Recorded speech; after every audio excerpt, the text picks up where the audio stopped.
Welcome to today's episode of Disrupt the Talk Humans versus Virus. Saya Yasha Hatap. Kalau penasaran bisa cek juga ke @Mr. Yasha. Biasanya sih nggak ngomongin humans versus virus, itu biasanya ngomongin yang lain. So, today we have a special guest, Mbak Yeni Wahid. Tapi first kita mau ada beberapa live update juga, karena Humans vs. Virus adalah sebuah live update mengenai status pandemi global COVID-19 atau coronavirus, dan dimana virus ini memang setelah benar-benar mendisrupsi kehidupan kita saat ini, dan juga tentunya akan mengubah masa depan kita, karena so many things have changed already. Nah, ini programnya akan tayang, sudah mulai tayang di hari Senin, Rabu, dan Jumat pada pukul 4 sore. Nah, kita mainnya di Instagram dulu nih. Well, we'll see what kind of other platform will be available in the future, but I think this is a good start. So, topik-topik di dalam Disruptive Talk Humans versus Virus ini tentunya akan berhubungan dengan humanity, science, dan juga teknologi. Nah, topik untuk sore ini adalah Navigating Crisis with a Sense of Humanity. Jadi di saat kita menghadapi satu krisis, kita juga tetap harus memiliki sisi humanisme juga. Otherwise, itu bisa lebih kacau lagi. Kita akan membahas bagaimana wabah coronavirus akan mengubah nature kita, dan bagaimana nature kita pun sekarang sudah berubah, dan juga perubahan apa yang akan terjadi juga di masa depan. Tentunya seperti saya sudah sebut tadi, tamu kita sore ini adalah Mbak Yeni Wahid, seorang humanitarian, Direktur Wahid Foundation, dan juga inisiator dari Peace Village. Welcome everybody who just joined in. Kita sebelumnya akan update dulu mengenai status pandemi COVID-19 di Indonesia. Nah, menurut situs resmi ya, di corona.jakarta.go.id, kasus terkonfirmasi COVID-19 nasional adalah 893 kasus positif, di mana 780 dirawat, 35 sembuh, dan juga unfortunately sudah ada 78 korban yang meninggal. Dan juga tentunya kita mendapatkan berita-berita dan dari kasus-kasus yang berseliweran di WhatsApp tentunya, tentang ada direktur PwC, para tenaga medis yang meninggal juga, telah menjadi korban karena kelelahan dan juga terpapar oleh virusnya juga. Jadi himbauan di rumah aja itu memang sesuatu yang sangat sangat penting, supaya kita juga tidak mendapat ketularan, ataupun kita tidak juga secara tidak sadar menjadi carrier juga gitu. So it's really important to do self quarantine, dan ini memang perlu ada kesadaran sendiri-sendiri. Memang tidak mudah, dan itulah yang kita juga akan bicarakan dengan Mbak Yeni hari ini. Oh, update-nya dari Pak Daniel sudah 1046 orang. Thank you Pak Daniel. Oke. Jadi nah, dengan ini juga seperti kita tahu juga di Wisma Atlet sudah digunakan untuk merawat 274 pasien. Nah, ini juga ada perkembangan lagi ya. Ini ada juru pembicara pemerintah Ahmad Yuryanto memberikan peringatan. Jadi ada peringatan supaya masyarakat tidak mengkonsumsi kloroquine sebagai tindakan pencegahan coronavirus. Apa itu kloroquine? Kloroquine itu adalah bentuk sintesis dari quinine alias quina, obat malaria. Nah, ini sebetulnya obat ini juga setelah kami baca-baca ini memang sudah berseliweran sejak zamannya SARS ya. Setelah dilakukan beberapa tes saat SARS merebak, dan bahwa ini dalam beberapa kasus dia memang berhasil sukses, tapi memang itu masih belum konklusif, dan sekarang juga sudah virus yang berbeda lagi karena sekarang udah COVID-19. Nah, kenapa si chloroquine ini tiba-tiba jadi merebak, namanya juga tiba-tiba terangkat? Nah, gara-gara salah satunya adalah tanggal 16 Maret lalu, Elon Musk, foundernya SpaceX, Tesla, dan lain-lain, dia nge-tweet bahwa anti-malaria drug, yaitu chloroquine, mungkin maybe worth considering as a treatment untuk COVID-19, dan dia mendapatkan 13.000 retweet. Nah, kan jadi masalah. Nah, tanggal 19 Maret, beberapa hari kemudian, nah Donald Trump pula, yang selalu terkenal dengan berbagai gebrakan-gebrakan ala Trumpnya itu, dia juga sempat bikin press conference mengatakan bahwa chloroquine, bahwa ada obat yang mengandung chloroquine yang akan di fast track lewat Food and Drug Administration-nya Amerika, FDA-nya di sana yang sangat terkenal sangat ketat, bahwa akan di fast track untuk segera dapat approval. Nah, tapi lucunya lah nggak lama setelah itu FDA-nya malah deny bahwa ini terjadi. Nah, akibat dari ini sebetulnya di Nigeria ada beberapa hari yang lalu 3 orang di Nigeria overdosis gara-gara mereka minum kloroquine tanpa resep. Nah, yang kacaunya juga adalah harga obat ini pun sudah naik 400% di Lagos di Nigeria. Nah, bahkan di Arizona di Amerika ada there's an elder couple umurnya 60-an.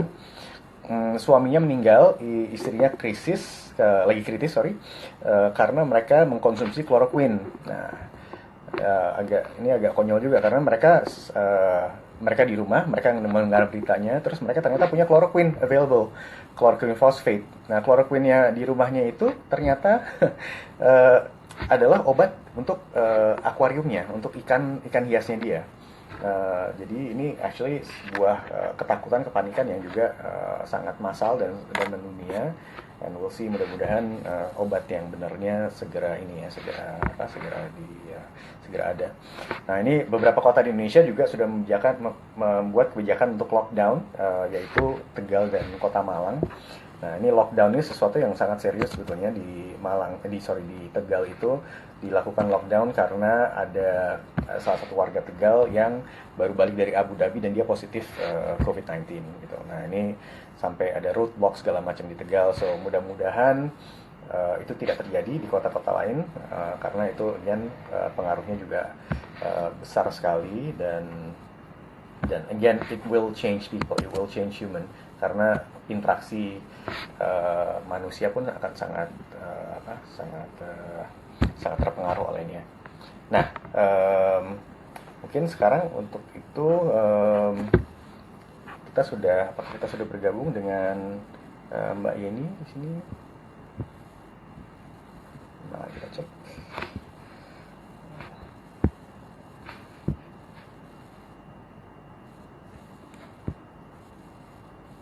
Ada ingin komentar, nanti kita akan stop dulu comments-nya. Nanti kita akan mengadakan tanya jawab setelah Mbak Yeni kita selesai bicara dengan Mbak Yeni. Hai Mbak Yeni, how are you? Hello, good, thank you. How are you? Suaraku jelas nggak nih? I'm good. Tes dulu. Jelas, very good. clear. Thank you Mbak Yeni. Thank you. Mbak Yeni, kita ngobrol-ngobrol sebentar ya mengenai ini, disruption yang terjadi karena ini, dan ini telah mendisrupt kehidupan sosial masyarakat kita yang sangat ramah, yang selalu bertegur sapa dan ini sangat berubah, dan ini kayak mau nggak mau gitu. Dan kadang-kadang beberapa hari yang lalu saya juga lagi memberi keperluannya ke supermarket ya, just for emergency things, ketemu teman, jadinya memang apalagi teman tersebut ya memang usianya juga sudah lumayan lanjut ya, dan dia benar-benar menghindari, cuman hanya tatapan sedikit, acknowledging, tapi langsung dia kabur lah gitu, kalau bisa sejauh mungkin gitu. Nah, ini sebetulnya juga kita masuk ke baru beberapa minggu nih dalam kondisi seperti ini, dan it's probably gonna get worse psychologically juga. Nah, mungkin dari sisi Mbak Yeni sendiri, mungkin what makes human a human gitu, dan bagaimana mungkin manusia sebagai makhluk sosial menderitanya juga dari aspek sosialnya nih, bukan soal kurangnya bahan makanan dan lain-lain. Bisa diceritakan dulu mungkin Mbak Yeni? Thank you Yasa. First of all ya, menurut saya sih kita harus melihat segala sesuatu itu dari sisi, memang ada positifnya, negatifnya, tapi selalu ada positifnya. Kita melihat sekarang dengan adanya corona ini, maka people are forced to stay with their families atau stay home, spending time with the family, yang selama ini mungkin jarang sekali dilakukan. Saya termasuk yang ya biasalah, selama ini kan sering sibuk karena saya tergabung dalam PKK, perempuan kebanyakan kegiatan. Nah, jadi we don't spend enough time with our family. Sekarang tahu-tahu dikasih anugerah yang luar biasa, walaupun dalam bentuk penyamaran sebagai virus ya, tapi ini sebetulnya adalah anugerah bagi mereka yang tidak terkena virusnya. Mereka get to spend time with their families. Prioritasnya jadi benar lagi gitu ya. Apa sih prioritas kita dalam hidup? Nah, yang paling penting itu pertanyaan yang harus kita tanya, basic question that we have to ask ourselves. What is our priority in life? Pada akhirnya kan, most people prioritasnya adalah keluarga. Most people, ya. Nah, ini dikasih kesempatan untuk mendekatkan diri pada keluarga. Nah, yang kedua, saya juga melihat bahwa sekarang ini ada fenomena yang menarik, walaupun kita semua depresi, walaupun kita semua bingung, sama bingungnya, mau yang pinter, mau yang nggak terlalu pinter, mau yang kaya, mau yang tidak terlalu berada, semua dalam posisi yang sama, yaitu sama-sama bingung. Ini virus seperti apa? Bagaimana harus menghadapinya? Lalu kemudian apakah saya punya resiko terkena? Ini semua pertanyaan-pertanyaan yang sama. Kalau saya kemudian tiba-tiba punya simptom batuk-batuk, agak panas, demam, dan lain sebagainya, saya harus kemana? Ini pertanyaan yang sama yang diajukan oleh siapapun. Sementara semua negara di dunia pemerintahnya juga masih kelabakan. Mungkin hanya pemerintah Cina yang lebih siap karena mereka yang paling awal, ya. Nah, tapi hampir rata-rata pemerintah di dunia sekarang kebingungan. Amerika saja kebingungan seperti itu. Presiden Trump saja hari ini ngomong apa, besok ngomong apa lagi, beda-beda terus kan. Nah, artinya kita berada dalam posisi yang sama, setara. Yang kita butuhkan adalah bagaimana caranya tercipta solidaritas lebih besar lagi di antara kita semua, dan kemudian bagaimana caranya kita bisa saling mensupport satu sama lain. Ini bukan saatnya kita untuk berbeda, ini saatnya kita untuk bersatu, walaupun dari rumah masing-masing. Nah, jadi I actually believe that humanity will become stronger after this. Karena yang namanya virus, this is not the first time dalam human history. Kita punya the Black Death, kalau nggak salah saya pernah lihat ini chartnya ya. Black Death itu 200 juta yang meninggal. Spanish plague, berapa juta? 100 juta. Swine flu, itu juga ribuan. HIV, AIDS, itu kan juga banyak sekali ya, sekitar 40 juta. So, in the bigger scheme of things, kita sebetulnya masih kita sebetulnya punya kemampuan untuk menghandle ini. Ini karena bingung semua saja. Dan juga karena ada social media, salah satu efeknya adalah semua orang panik bareng. Semua penyebaran informasi juga lebih bagus karena cepat terjadi, tetapi salah satu konsekuensinya adalah paniknya bersamaan. Sementara government nggak punya waktu untuk handle, kira-kira begitu. But we always, kalau saya karena orangnya positif, ya jadi always try to look at the bright things, gitu. Yeah, that's good. I think memang semua orang perlu look at the positive things juga ya. I think dengan adanya arus informasi dengan data kuota yang kita pakai dan bandwidth kita, itu kita memilih untuk lebih paranoid dan mungkin menonton. Of course we have to be careful and we have to know what's going on, tapi nggak juga binge watching berita-berita yang depressing news tentang wabah ini, because you can use the bandwidth untuk juga ngobrol dengan teman-teman, dengan keluarga, segala macam. Saya kadang-kadang concern sama teman-teman yang perantau, ini yang tinggal di Jakarta di kosan, mungkin kamarnya hanya berapa kali berapa dan mereka nggak bisa ngapa-ngapain gitu. Dan nggak ada keluarga, you know. Iya, betul. Sebetulnya kalau saya boleh saran ya, walaupun kita tinggal di kos-kosan sendirian, kalau bisa sih tetap kalau ada pas matahari pagi keluar, sempetin deh dapetin matahari pagi. Walaupun jangan dempet-dempetan, jangan deket-deketan ya, jaga jarak 1 meter gitu ya. Kan itu kan akan meningkatkan imunitas tubuh. Yang sekarang lagi rame ini empon-empon, jamu dan lain sebagainya, it's a very good idea karena banyak zat-zat yang sifatnya merangsang kekebalan tubuh ya, immunity dari badan itu bisa tercipta gitu. Jadi it's always a good thing to practice good lifestyle, healthy lifestyle. Ya tapi ya nggak bisa dihindari, jadi kerasa lebih individualistis ya. Mungkin mudah-mudahan cuma hanya sementara ya. Kondisi seperti ini pasti ini everybody's aching to socialize. And it's amazing ya bahwa kita melihat bahwa sekarang itu human, like you said tadi, bahwa manusia itu pada akhirnya tetap adalah social being, makhluk sosial. They will find a way to socialize. Semalam suami saya itu berzoom ria atau bergoogle hangout ria sama teman-temannya 2 jam, hanya ngobrol aja gitu ya. Gara-gara udah kangen lah, udah kangen ngobrol. So kita sih akan melihat bahwa memang akan ada perbedaan cara kita berinteraksi sosial ke depannya. Lebih banyak menggunakan teknologi, lebih banyak menggunakan platform-platform yang selama ini mungkin tidak pernah kita sentuh. Tetapi memang human tetap need social contact. Kita beruntung, zamannya zaman teknologi seperti sekarang. Jadi masih bisa dimudahkan. Bayangin kalau nggak ada internet sekarang. Apa nggak bete sendirian? Ya, I think ini juga masuk ke poin yang berikutnya, Mbak ini ya. Maksudnya untuk orang-orang yang mampu untuk beli data, mungkin it's not really a problem gitu. Tapi when you're stuck tanpa data, tanpa apa-apa, mungkin itu lebih depressing. Nah ini kalau dari sisi sosial ya, ini this also becomes a crisis karena healthcare-nya kan juga kita masih belum terorganize dengan baik, dan juga penanganannya. Ini beberapa kasus terakhir yang mungkin rame di WhatsApp group adalah yang dari direktur PwC yang dirujuk ke sini. He went to so many hospitals dan akhirnya sampai meninggal juga gitu. Nah ini, itu kan we're talking about the director level ya dari perusahaan internasional. Tapi banyak sekali orang-orang yang not at that level yang belum mendapatkan penanganan, nggak bisa dites juga di mana, yang sangat rentan di sini.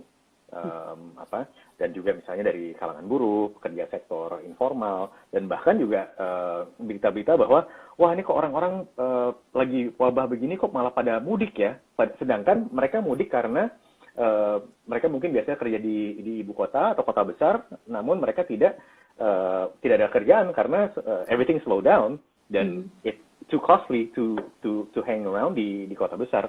Ya mudik lah, because they have no choice gitu kan, nggak ada yang nampung juga. Betul. Now how do you see this? Ya memang, and that's one of the reasons why I don't believe that kita bisa enforce a lockdown di Indonesia untuk menghadapi plague ini. Karena memang beda banget ya karakteristik masyarakat di beberapa negara yang mampu melakukan lockdown dengan karakteristik masyarakat di Indonesia. Ya, pertama yang seperti kamu bilang tadi, orang dilarang mudik, tetapi mau nggak mau sekarang terpaksa mudik karena apa? Nggak ada kerjaan di Jakarta, dan mereka kalau di Jakarta masih harus bayar sewa kos-kosan, masih harus beli makanan dan lain sebagainya. Sementara kalau pulang di kampung ada support system. Ada pamannya, mungkin ada bapaknya yang selama ini melihara ayam, punya sawah sedikit kecil-kecilan dan lain sebagainya. Jadi minimal untuk makan 3 kali sehari masih cukup. Ya. Jadi nggak bisa disalahkan orang-orang itu. Nah, bagaimana caranya agar masyarakat yang sangat vulnerable ini juga bisa segera mendapatkan bantuan ketika mereka memang terkena atau infected with the virus gitu. Jadi cepat penanganannya dan tidak sempat disebarkan ke masyarakat lainnya. Nah, tentu yang paling penting adalah membangun kesadaran bahwa mereka walaupun pulang kampung tetap harus melakukan self isolation. Nah, kemudian good hygiene, ya cuci tangan dulu lah sampai sana, ya sebelum salaman. Nah, dan memastikan bahwa rumah sakit daerah ini yang paling key karena mereka ada di garda paling depan ya dalam penanganan kasus. Puskesmas, rumah sakit daerah. Nah, sudah jelas bahwa sekarang semua masih kewalahan menghadapi wabah yang begitu besar ini ya. Nah, pemerintah juga sama seperti negara-negara lain, pemerintahnya juga masih tergagap-gagap. Tapi kita melihat ada efforts yang sudah dilakukan untuk meminimalisir, ya terutama meminimalisir kerumunan massa. Ya, saya melihat bahwa polisi lebih proaktif, kalau yang tidak perlu dibubarkan, kerumunan massa diminta pulang, ini proaktif sekali. Walaupun kita juga melihat mereka di garda depan nggak pakai masker, nggak pakai apa. Nah, mungkin yang harus kita bangun kesadaran dari masyarakat kita adalah masyarakat Indonesia itu sebetulnya hatinya baik, ingin menolong sesama. Nah, ini harus kita appeal. Kita appealnya adalah apa? Kalau you stay at home, kalau kita tinggal di rumah, ini artinya kita tidak mendolimi orang lain. Kita tidak menzalimi orang lain, tidak memberikan potensi orang lain bisa terkena virus yang kita bawa. Karena walaupun kita tampak sehat, kita bisa saja carrier. Nah, tapi kalau kita berinteraksi, kalau kita sendiri saja yang terkena nggak masalah. Tapi kalau orang tua kita akan kasihan. Dan pasti semua keluarga akan terkena dampaknya. Kesadaran semacam ini harus dibangun bahwa kita berdiam di rumah ini bukan untuk menolong diri sendiri saja, tetapi menolong keluarga kita, menolong seluruh masyarakat. Nah, saya rasa kalau di-appeal dengan cara seperti itu, masyarakat akan lebih sadar. Dibandingkan kalau cuma dibilang, nanti kamu kena virus loh, nanti kamu terinfeksi loh. Nah, orang Indonesia kan cuek. Pola makannya saja sembarangan misalnya.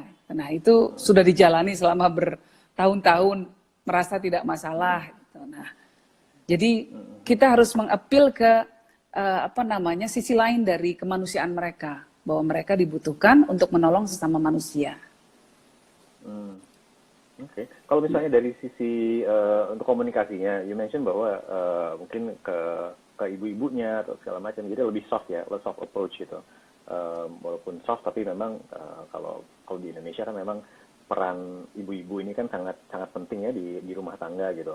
Apakah ini kan ada juga omongan bahwa ini seharusnya RT dan RW-nya juga lebih berperan aktif dalam mengontrol hal seperti ini gitu. Cuma kan memang just like many other things, many other issues, core-nya kan biasanya di rumah tangga gitu. How do you and have you appeal to the women, para ibu-ibu ini, ibu rumah tangga, untuk bisa lebih berperan aktif dalam sosialisasi ini? Nggak cuma hanya dalam cuci tangan ya, tapi pesannya bahwa ini dari lebih makro gitu. We're doing something seperti yang tadi Mbak Iri bilang. Kalau ibu-ibu, insting pertamanya adalah to protect their family. Itu pasti. Ibu-ibu pasti ingin melindungi anaknya, pasti ingin suaminya tetap sehat, ingin semua anggota keluarganya tidak ada masalah. Jadi appeal to that sense. Let's protect your family together gitu. You have the ability to protect your family dengan cara memastikan bahwa anak-anak nggak main sembarangan, di rumah aja, suami juga diingetin untuk nggak keluyuran, nggak main di pos ronda dan lain sebagainya, nggak nongkrong, things like that, simple things like that. Change the habit. Memang sulit seperti yang like you said ya. Kita ini manusia social being selama ini sudah fix dengan pola kita. Kadang-kadang dalam kehidupan rumah tangga kita jarang bercakap-cakap dengan pasangan kita. Sekarang dipaksa harus ketemu 24 jam. Itu buat beberapa orang itu awkward. Ya, bikin mereka bingung, mesti ngapain, mesti ngomong apa gitu ya. But this is a chance to redo everything. Ya, moga-moga lebih banyak yang jadinya lebih mesra daripada yang ujung-ujungnya berantem ya. Mudah-mudahan. Itu. Oke. Mbak Iri, do you want to take some questions? Nih, coba saya sure. on commenting dulu ya. Okay, everybody, here's your chance. Silakan tanyakan pertanyaan-pertanyaan. Tadi sepertinya ada Ibu Mariko. Ibu Mariko menanyakan sesuatu.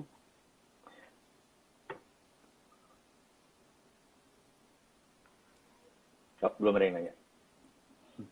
Oke, Pak, kita nanya itu ke mereka. Ibu Mariko. Ya, Tadi Ibu Mariko WhatsApp-nya ke saya. Thank you. Terima kasih semuanya sudah menyimak obrolan kita. Kita tunggu loh pertanyaan-pertanyaan. Tadi ada nanya deh, gimana kalau sebaiknya? Mau pulang kampung.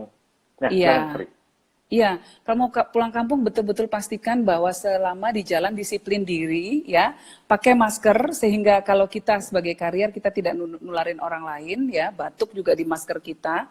Kemudian selalu cuci tangan. Setiap kalau naik bis misalnya ya, begitu ada pemberhentian ya cuci tangan, dicoba cuci tangan. Kalau misalnya punya disinfektan ya disemprot setiap beberapa 20 menit katanya ya. Lalu kemudian nggak megang-megang muka, itu pertama. Lalu begitu sampai rumah, mudik sampai rumah, kemarin yang saya lakukan adalah langsung masuk kamar mandi, cuci badan, semua mandi dari ini, keramas bahkan kalau perlu keramas, baju juga langsung dicuci, baru kita bertemu dengan anggota keluarga kita. Terutama kalau kita akan bertemu dengan orang tua, lakukan ini.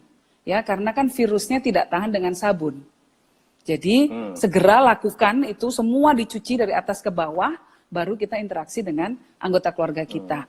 Lalu barang yang dibawa juga sama, tasnya, ya. Barangkali kita batuk, ke tas. Nah, kalau tasnya itu kopernya dari metal, maka dia peluangnya 2 hari masih nempel di sana. Kalau permukaannya itu dari kertas, itu bisa 24 jam. Jadi sterilkan juga, kalau bisa jangan dibawa masuk dulu atau dilap-lap, ya dilap-lap pakai air sabun atau desinfektan. Artinya semua beres dulu, semua bersih semua, baru kita salaman, baru kita menyapa anggota keluarga kita. Ini kan dalam less than a month kan bulan Ramadan kan sudah mulai ya Mbak Yeni ya. Betul. Dan tentunya terkadang tadi ada pertanyaan, nanti nggak boleh pulang kampung dong pas Idul Fitri itu. Nah sebetulnya kalau dari sejarahnya karantina itu kan 40 hari biasanya. Apakah memang untuk yang pulang kampung juga memang perlu di tiap rumah yang menerima keluarga atau ya keluarga yang pulang kampung untuk masuk untuk di karantina dulu, itu bisa diimplement nggak ya Mbak Yeni? Kalau misalnya punya ruangan kamar sendiri yang bisa dipakai sendiri, yang pulang kampung, kalau bisa masuk di kamar selama 14 hari, tidak bertemu dengan saudara-saudara yang lain dulu. Untuk memastikan bahwa dia nggak batuk, nggak demam, nggak ada apa-apa yang terjadi. Karena kalau misalnya sebelum 14 hari, hari pertama dia masih oke, hari kedua masih oke, hari ketiga masih oke, tahu hari keempat dan kelima memburuk, padahal selama itu dia sudah interaksi sama keluarganya, itu udah kemungkinan besar seluruh anggota keluarga sudah kena. Jadi memang penting sekali untuk kita, kalau memang mau pulang kampung, ya, memang repot sekali plague ini ya, corona ini. Tapi kita harus disiplin kalau kita ingin melindungi keluarga kita. Saya pulang ke Jakarta, saya nggak berani ketemu ibu saya, karena beliau sudah sepuh. Ketemu ibu saya nggak salaman. Gitu ya. Anak-anak pun kalau misalnya ini harus cuci semuanya dulu baru masuk, kita semua seperti itu. Kalau di rumah saya memang agak ekstrim. Orang yang keluar masuk itu kalau mau masuk disemprot dulu pakai desinfektan. Kita bikin sendiri semprotan. Nah, untuk memastikan, karena kan ke pasar, kemana-mana bawa belanjaan dan lain sebagainya, disemprot dulu begitu mau masuk. Jadi dari pagar disemprot baru masuk ke dalam. Itu siapapun setiap hari dilakukan. Yang keluar rumah ya, kalau saya sendiri sudah enggak, anggota keluarga lain, anak-anak udah di rumah semuanya, belajar di rumah, online, ya, anaknya stres, ibunya juga stres karena harus ngajarin, belajar matematika lagi, bahasa dan lain sebagainya. Saya rasa banyak ibu-ibu yang merasakan ini semua, ya, kesetresan tiap pagi harus ngajarin anak-anaknya online. Terus belajar hal-hal yang sudah kita lupakan dan kita Google dulu. Apa sih ini, jajaran genjang lah, apa segala macam, aduh. Untung bisa di Google sekarang ya. Iya, betul. Iya. Mbak ini pada pertanyaan dari Mas Gupta Sitorus. Saat ini 30% rakyat Indonesia nggak punya akses ke air bersih. Artinya kan kurang lebih ada 70 jutaan orang. Buru-buru masker, air untuk mandi atau minum aja susah. Apalagi cuci tangan. How to protect them? Itulah. Makanya di sini diperlukan koordinasi dengan pemerintah daerah. Tadi yang saya katakan ya, pemerintah daerah atau rumah sakit daerah itu adalah ujung tombak terdepan. Ya. Jadi mereka lah yang harus memberikan akses seperti ini. Nah, ini kan dunia sedang sakit. Kalau dunia sedang sakit, prioritas namanya, kalau kita sedang sakit, prioritas utama itu apa sih? Pengeluarannya bukan buat beli motor baru, mobil baru, HP baru, tapi kan untuk sembuh dulu. Nah, saya rasa semua pemerintah, baik pemerintah pusat maupun pemerintah daerah harus merealokasi anggarannya untuk hal-hal yang sifatnya paling penting. Nah, itu tadi penyediaan infrastruktur mendasar, infrastruktur kesehatan yang paling mendasar, termasuk infrastruktur higienis yang untuk memastikan masyarakat bisa mendapatkan bisa hidup secara higienis gitu ya. Jadi ini harus dipenuhi dulu. Kalau kita ingin agar penyebaran ini tidak lebih cepat lagi dan tidak lebih masif lagi. Oke. Ini ada pertanyaan lagi Bu, Mbak Yeni dari Ibu Mariko. Ibu boleh tanya ritual aktivitas Ibu mulai dari pagi sampai malam. Saya mau belajar how you stay positive. Nah ini kayaknya penting. Staying positive di Iya. masa ini very important. Well, saya tuh bersyukur sekarang ini karena begitu stay di rumah itu lebih punya banyak waktu untuk kontemplasi, baik secara ritualistik keagamaan ya, maupun kontemplasi bercakap-cakap dengan suami dan lain sebagainya. Jadi biasanya pagi ya setelah ibadah, terus kemudian kalau masih ngantuk ya molor-molor dikit bangunnya, tapi habis itu bangun terus bantu anak-anak. Untuk nyiapin mereka pelajaran sekolahnya. Kadang-kadang nggak pakai mandi dulu, memang harus pengakuan jujur ya. Habis itu terus kemudian ya sarapan, terus bantuin anak-anak lagi, terus kemudian olahraga, nah terus makan siang bareng, terus main sama anak-anak, baca-baca, atau kerja kalau misalnya ada rapat-rapat yang harus dilakukan online itu kerja juga dilakukan, terus kemudian ya ibadah, terus baca-baca. Saya sekarang senang banget karena punya banyak waktu, lebih banyak untuk baca buku. Nah terus kalau malam ngelonin anak-anak deh, baca buku buat mereka, dongengin gitu. Terus habis itu nonton Netflix deh. Nah kira-kira gitu ritualnya. Nggak beda lah sama Yasa. Nggak beda ya. Ya, oke. Ada Tapi pertanyaan kalau lagi pagi, mungkin di sini? kita kalau pagi tuh berusaha dapetin sinar matahari.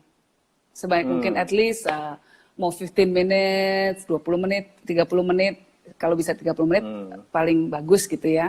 Ya udah kita beraktivitas, loncat-loncat aja, nari-nari aja sama anak-anak ya. Being silly aja. Ya suka-suka aja toh kita-kita aja gitu. Di halaman sendiri ya. Di halaman sendiri. Ya.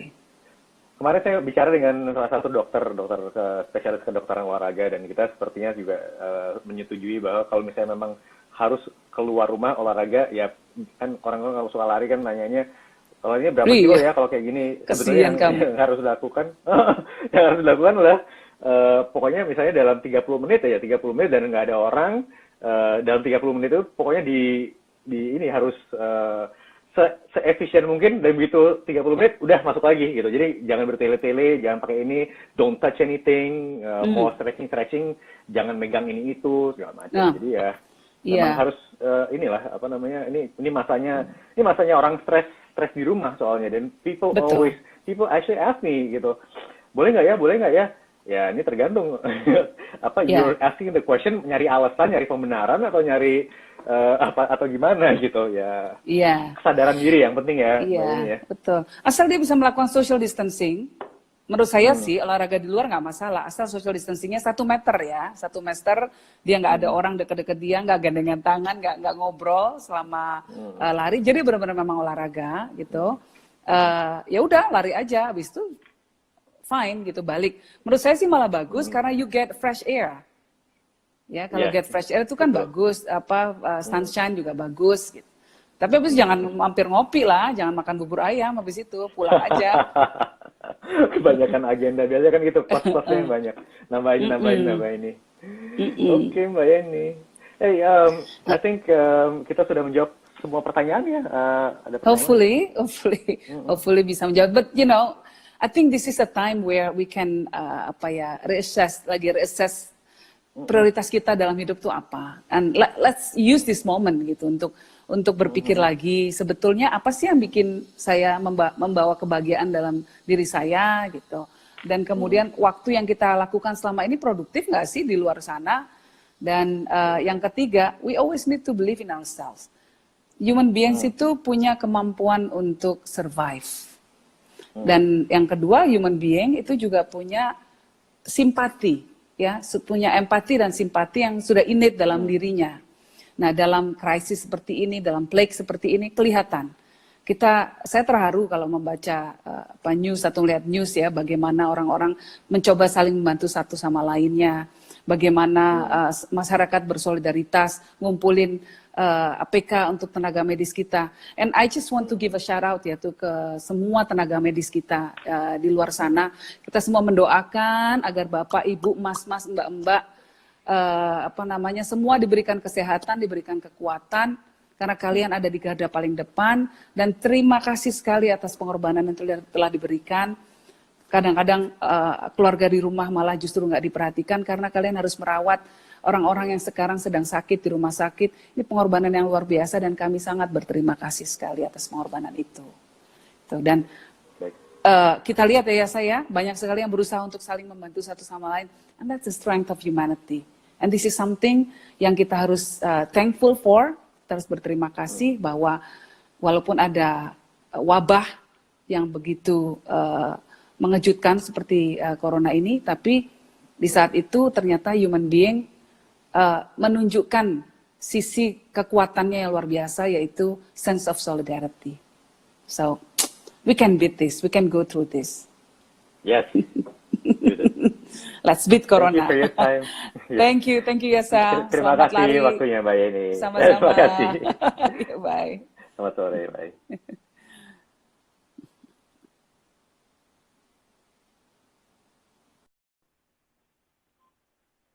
Oke, tadi bincang-bincang kita dengan Mbak Yeni Wahid, dan juga ini ada satu pertanyaan yang tadi belum terjawab, tapi sebenarnya sudah sempat dibicarakan dari Primo Rizky. Menurut Mbak Yeni, bagaimana dengan wacana lockdown, terutama untuk Jakarta sebagai epicentrum wabah? Tadi untuk lockdown, kalau di Jakarta mungkin belum dulu ya, tapi of course we have to prepare for the worst. We'll see. Let's stay optimistic for now. Saya Syahtab, thank you juga untuk semuanya untuk mendengarkan dan menyimak, dan thank you for all your comments, thank you for all your support, thank you untuk juga berpartisipasi dalam pembicaraan ini. Kita ketemu lagi hari Senin pukul 4 sore, dan I also would like to thank para kerabat kerja dari Disrupto for making things happen. Alright, see you, have a nice weekend.